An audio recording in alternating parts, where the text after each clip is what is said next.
क्या हो अगर वो इंसान जो आपकी फीलिंग्स को सबसे ज़्यादा समझता है उन्हीं फीलिंग्स का इस्तेमाल आपको कंट्रोल करने के लिए करे। ये इंसान दिखने में हमदर्द लग सकता है लेकिन अंदर से वो एक मास्टर मैनिपुलेटर होता है। मनोविज्ञान में हम ऐसे लोगों को कहते हैं डार्क एम्पथ। ये एक अंग्रेजी शब्द है। मैं हूँ माइंड ट्रेनर सिद्धार्थ, एक मनोवैज्ञानिक जो आपको मदद करना चाहता है। आज हम इस वीडियो के द्वारा ये समझेंगे कि डार्क एम्पथ कौन होते हैं, कैसे उन्हें पहचाने, और अगर कोई आपकी ज़िंदगी में ऐसा है तो आपको क्या करना चाहिए। आमतौर पे जब हम एम्पथ ये अंग्रेजी शब्द कहते हैं तो हम ऐसा इंसान सोचते हैं जो दूसरों की भावनाओं को समझता है और मदद करता है।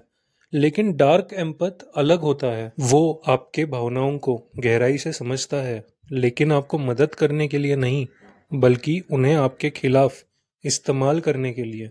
हमारे मनोवैज्ञानिक भाषा में हम जिन्हें डार्क ट्रेड्स कहते हैं, जो पर्सनालिटी के कुछ भाग हैं, वो इन लोगों में अक्सर पाए जाते हैं। ये 3 तरह के हैं।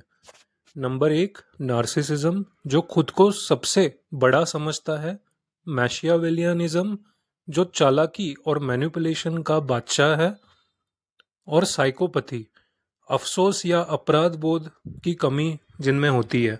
और इसी में ट्विस्ट है कि ये लोग इमोशनली स्मार्ट तो होते हैं लेकिन वो इमोशनल इंटेलिजेंस या अवेयरनेस का इस्तेमाल दूसरों को नुकसान पहुंचाने के लिए करते हैं। अब हम लोग देखेंगे डार्क एम्पथ काम कैसे करते हैं। दिखने में तो बहुत नॉर्मल होते हैं और बहुत प्यारे भी लग सकते हैं, लेकिन धीरे धीरे आप महसूस करेंगे कि वो आपकी कमजोरियों को पकड़ते हैं। वही बातें बार बार उठाते हैं जब आप सबसे ज़्यादा वल्नरेबल होते हैं। वल्नरेबल का अर्थ ये है कि जब आप सबसे ज़्यादा खतरनाक सिचुएशन में हैं और आपको मदद की ज़रूरत है, या जब आपसे सबसे ज़्यादा गलतियां हो सकती है। आपको गिल्टी फील कराते हैं डार्क एम्पथ, भले ही गलती आपकी ना हो। और अगर आप सवाल करें तो वो खुद को विक्टिम बना लेते हैं। ये सब करते हुए वो कभी सीधे नहीं दिखते, यही उन्हें खतरनाक बनाता है। चलिए अब बात करते हैं कि इन्हें पहचाने कैसे। सबसे पहले, क्या वो हमेशा आपकी बातों को घुमाकर आपके खिलाफ इस्तेमाल करते हैं? क्या आप उनके साथ बातचीत के बाद अक्सर कंफ्यूज्ड या डायरेक्शनलेस महसूस करते हैं? क्या आपको ऐसा लगता है कि आप हर बात के लिए माफ़ी मांगते रहते हैं? और सबसे ज़रूरी, क्या वो आपकी फीलिंग्स को इनवैलिडेट करते हैं लेकिन खुद को बहुत भावुक दिखाते हैं? अगर इन सब प्रश्नों का उत्तर हाँ है तो ये एक रेड फ्लैग है। ये एक बहुत ही बड़ा वार्निंग साइन है कि ये एक डार्क एम्पथ है। अब हम लोग बात करेंगे, क्या डार्क एम्पथ बदल सकते हैं? सच कहे तो बदलाव मुमकिन है लेकिन आसान नहीं है। कुछ लोग अपनी टॉक्सिक टेंडेंसीज को पहचानते हैं और थेरेपी के मदद लेते हैं, लेकिन कई डार्क एम्पथ खुद को सही मानते हैं। उन्हें दूसरों की बाउंड्रीज तोड़ने में गिल्ट नहीं होता।